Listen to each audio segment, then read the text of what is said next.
As the saying goes, necessity is the mother of invention.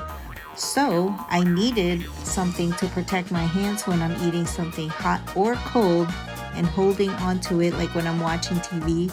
So I decided I'm going to make a bowl cozy. And here I am with my beautiful fabric that is so apropos for this food theme, which is barbecue. I now cut a 10 by 10, 10 inch by 10 inch piece of fabric, and I quilted it with the batting, and I also cut a piece of lining that's the same size. So 10 by 10 on both. And then I am measuring corner to corner and a crisscross in the middle, which is 5 inches, right down, smack down the middle. And then from there, I did dart that's 1 inch away from the middle line and 2 inch from the edge. So the triangle is 2 inch by 1 inch on either side.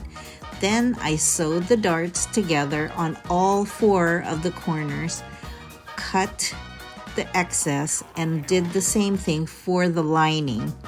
Now here I'm going to line them up together, and then I'm going to sew all around, leaving a maybe 2 inch opening so that I can turn it.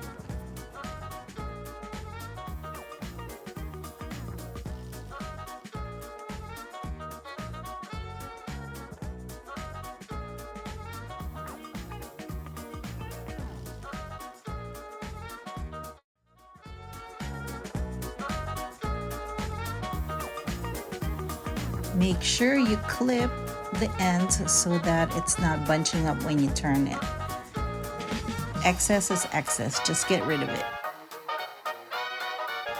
So here I'm turning, and then pushing out all of the corners so that I have a sharp edge, because it's always good to have sharp edges. You can also make rounded edges if you want. That's all your preference. My preference is to just leave it cute like this, like a star. And now I'm pressing it. The most satisfying part of the whole project is because everything is so nice and perfectly straight and flat. And then I'm top stitching all over, all around, and that will also close your opening. And here is such a fun fabric, which is pizza, and I figured if I can make one for myself, I'm so sure that everybody else will need some. Check out my Etsy store if you want one. Link will be in the description. Until the next time, bye now. Have a great sewing day. See ya.